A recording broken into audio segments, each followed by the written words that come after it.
Welcome to the Resource Podcast, where we take a slightly sassy, fully feminist approach to creating healthy relationships and a joyful life.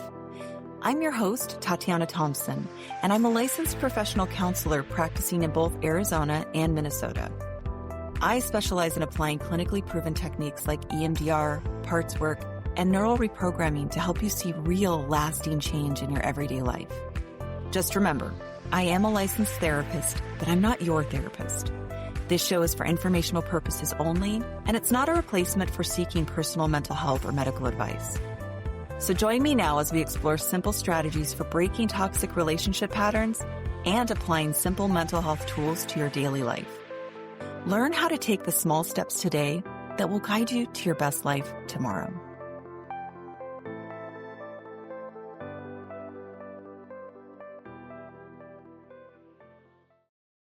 Hello and welcome to the Resourced Podcast. I'm your host, Tatiana, and I'm so excited to be doing my very first episode. So first off, let me start by just saying I'm just excited to do this and, of course, a little nervous. But here's why I'm doing it. As a therapist, I get to learn a ton from my clients, and when you see 6 or more people a day, you see patterns playing out all the time. So what I want to do with all of this is I want to be able to distill some of those complex psychological patterns into understandable concepts. And the intention for you as a listener is to create practices, usable habits and strategies that you can use to actually create the life you want. I want you to be able to break cycles that you find yourself in, create and achieve and stick to new habits, feel better about yourself in general, trust yourself more, be able to feel your emotions, leave relationships that drain you, attract relationships that add value to your life, and just generally move towards your goals and finally achieve them. As I work in the world of therapy and as I just experience things as a human, I have kind of already distilled down a few truths that I think are really life-altering, and I want to give those as a foundation for our work together. So they're going to be kind of like principles. So principle number 1 is this. It is imperative that we start feeling our emotions as individuals, as a society. It is so important. We think of emotions as this byproduct of an experience, but actually they tell us a lot. They have a very useful function. They actually tell us how to handle a situation. So if I'm feeling like sad, maybe I have a need that's not getting met, and it's giving me some information about, I need to look at that. If I'm feeling angry, maybe it's telling me I need to enforce a boundary that I haven't been protecting myself with. If I'm feeling hurt, maybe I need to have a conversation. If I'm feeling guilty, maybe I need to change a behavior. Lonely, probably need to work on building some connection. But either way, all of these are giving me some sort of activation energy to change something or to fix something. But here's the most important thing about emotions. Whether we like them or not, they will be experienced. And if we don't feel them, if we don't metabolize them and process them, they will be found expressed through us, through our behavior in ways that we don't want. Put another way, you've heard this before. What we don't deal with deals with us. So emotions have a bad rap because we confuse them with negative behaviors, but we actually forget they are 2 separate things. If I don't process my emotions, then I act out on them. And that's things like scrolling, drinking, gambling, keeping overly busy, by the way. That's a way we avoid our emotions and we process them in some way. Porn, video games, oversleeping. All of that is a way that we are dealing with our emotions. But think about this too. If I don't deal with my anger, I might accidentally blow up or act out in a public situation or say something to somebody that I shouldn't have said or didn't mean. So all of those are ways that emotions now become behavior, but they didn't have to be behavior ever. So if we can metabolize the emotions, we can actually get back into our adult mind and we can respond to the situation instead of reacting to it. Now, let's get into why that happens. We've all been trained from the beginning to avoid our emotions. Here's why. When we were little, we experienced either punishment or abandonment or shame for experiencing our emotions, for processing, for having too big of emotions, for having too big of behaviors and reactions to them. Or we watched others go through blame or shame for them. So we've become masters of avoiding it because as little ones, we learn what keeps me connected to my people, to my tribe. Okay, I do that. What disconnects me? That equals death. I will not do that.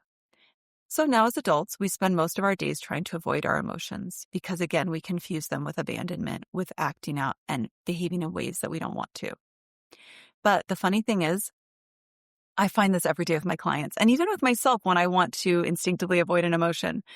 The second we turn towards them, we validate them, we embrace them, and then we metabolize them, and that's something we will be getting to, it dissipates.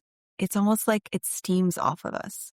And we don't have to expend all that energy stuffing it down or running away from it or preventing an explosion from it.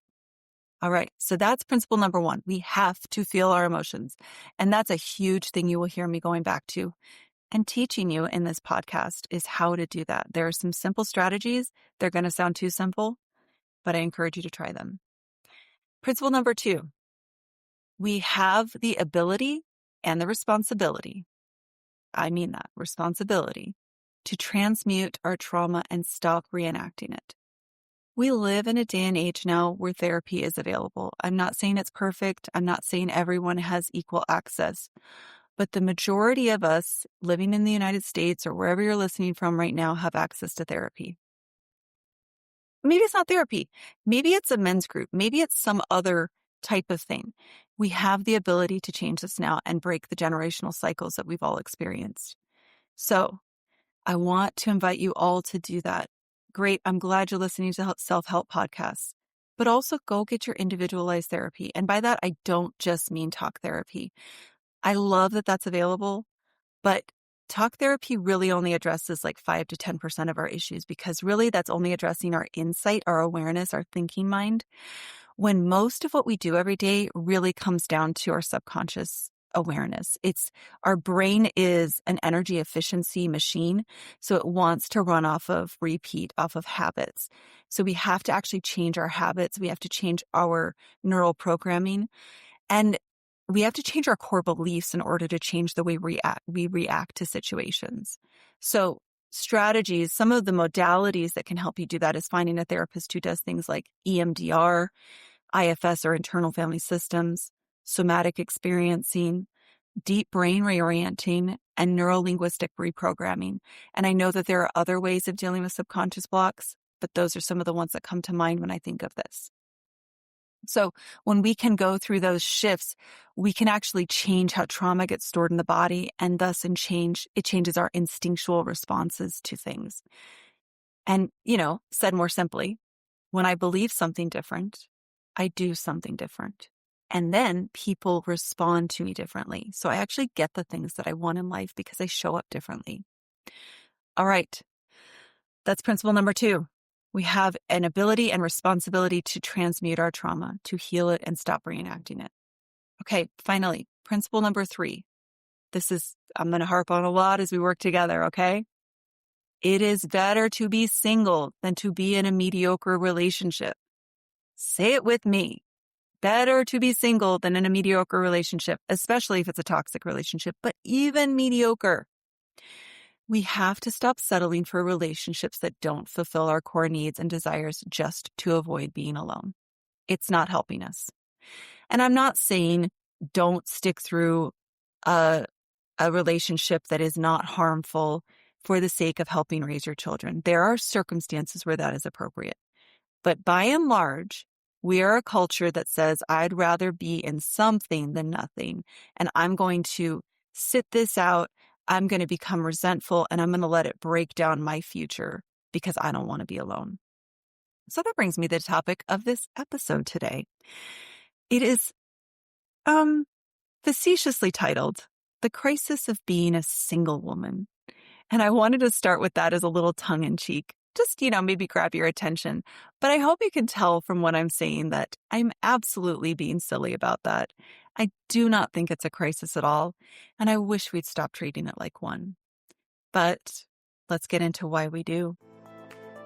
Here at Resource Counseling, we believe everyone can have an extraordinary life and that everyone's extraordinary looks different. If you're ready to take your relationships and your life to the next level, be sure to subscribe to my email list in the show notes. Get free tools, practical weekly tips that you can apply immediately to your life, and become part of our inner circle so you can start living your own extraordinary life today.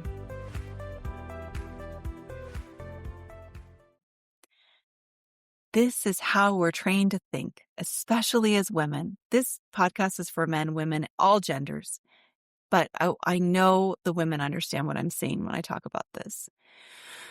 We've received nonstop indoctrination that women are only safe or fulfilled by being in relationships. And this creates an environment where women end up staying in unfulfilling and even abusive or toxic relationships to avoid being alone.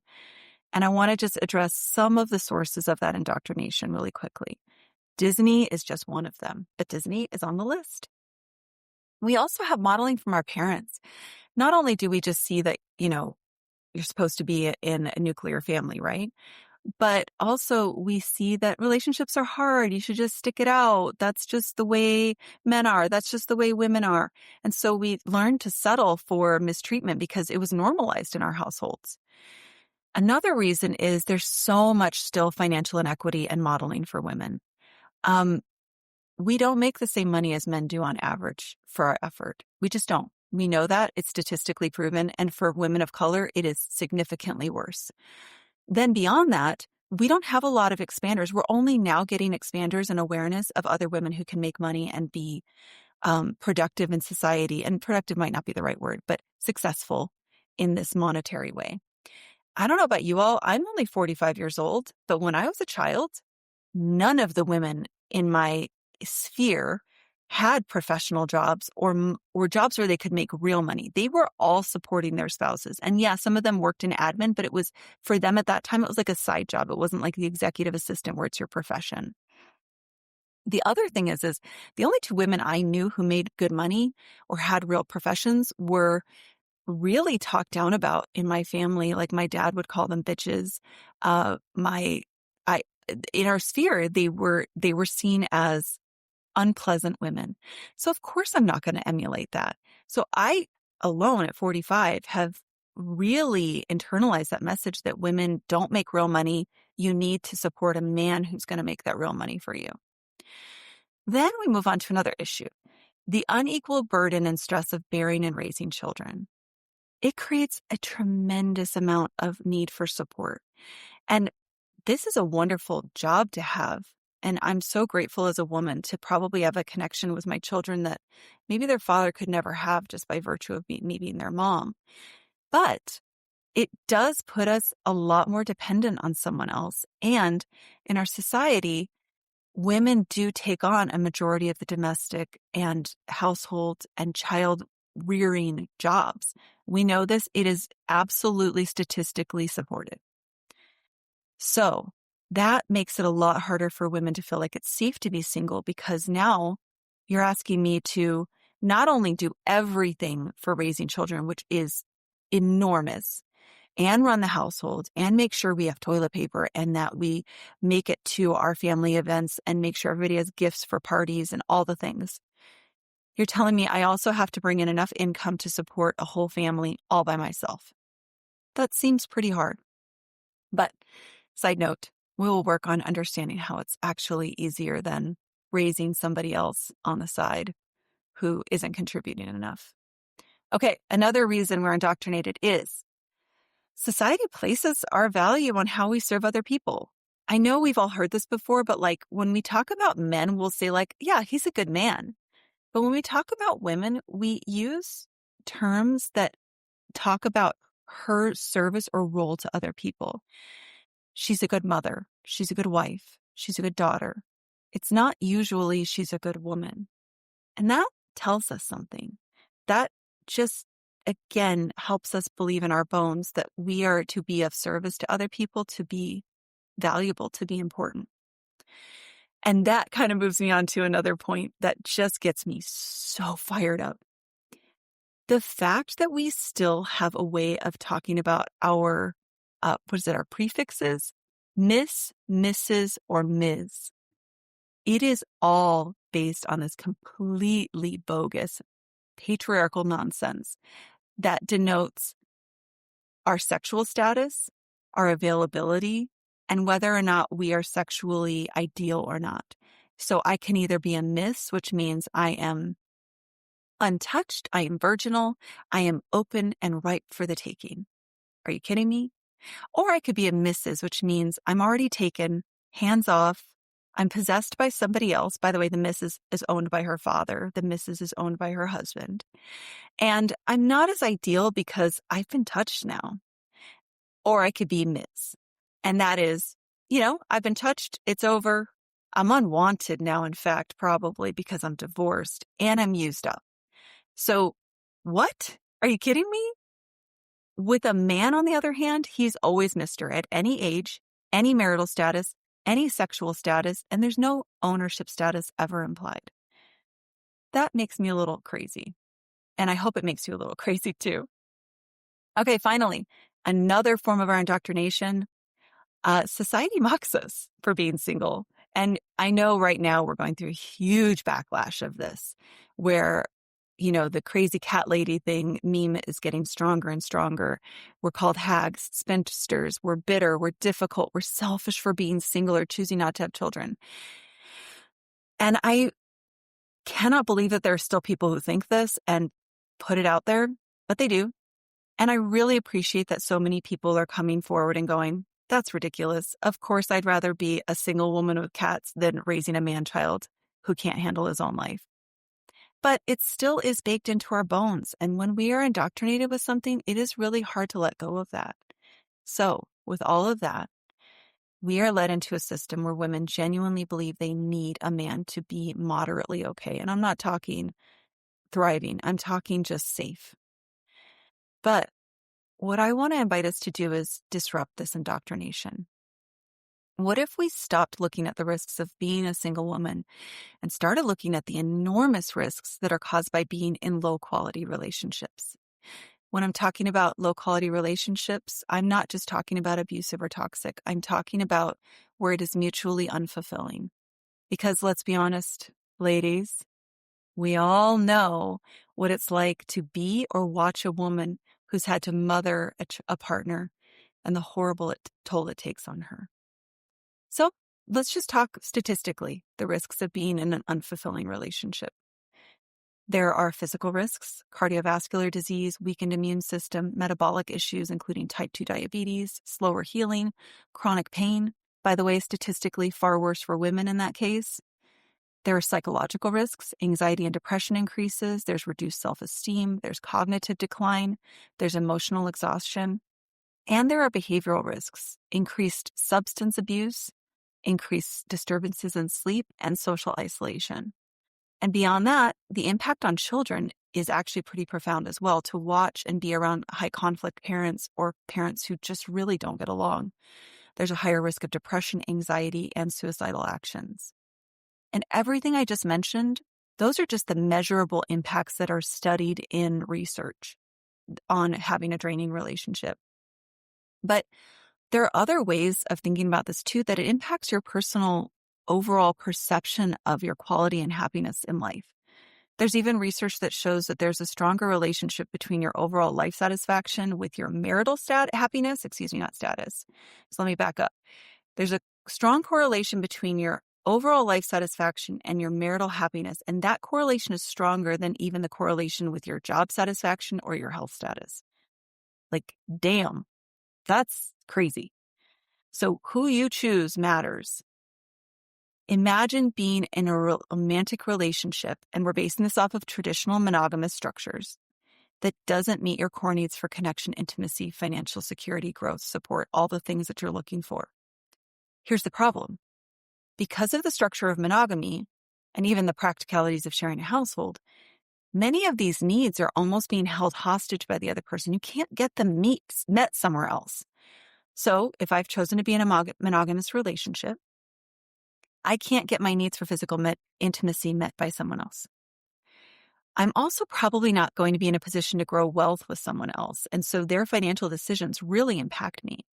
I won't have access to a more supportive and caring person when I come home each night, or someone who's open to my care. And I might get stuck with the majority of the domestic and child care labor. Again, not something I can really delegate out. Yeah, maybe I can delegate out some cleaning and things like that. But with childcare, at the end of the day, we still want to spend some time with our children, and we would like to share that with our partner.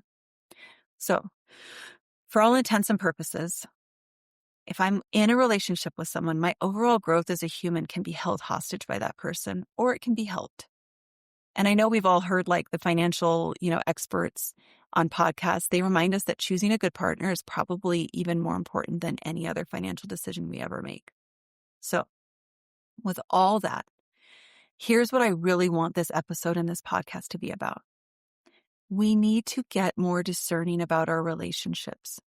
We need to stop settling just to be in relationships, because low quality and toxic relationships alike are actually harmful to us. And that doesn't mean I'm advocating for no relationships. We are humans. As humans, our primary drive is to connect with others because that's a way we increase our chance of survival. Humans who live on their own ultimately are not safe. We are much better off when we're in healthy connection with others. But the problem is that we use the wrong people as placeholders, and we think that we'll be able to swap them out later.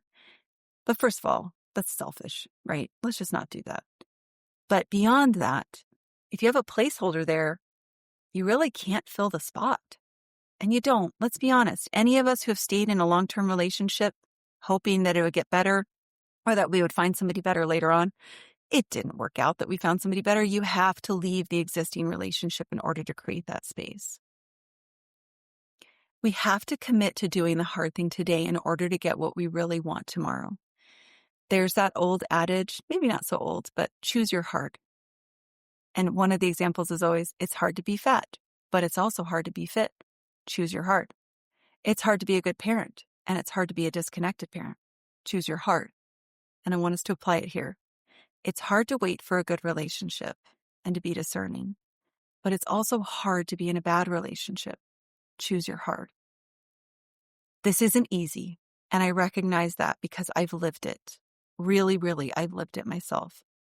But I also know the path to making it really fun and fulfilling. And that's what I want to cover in our next few episodes. I want to share more about the risks of unhealthy relationships, why it's important to feel our emotions, and most importantly, that pathway to creating a life that you love so much that you don't need to settle for a relationship that's mediocre, that you love what you experience so much in your day-to-day life that you won't let anybody come into your life and disrupt that until they really have something to offer. Don't forget, I know you're not expecting to take from somebody, you're going to offer to them too. And that's part of the path, is to become the person that I would want in a relationship. So, I'm so glad you were here to listen today. I appreciate you listening. And I want to invite you in the meantime to stop settling. Or, as we like to say here at Resource Counseling, stop chasing and start choosing.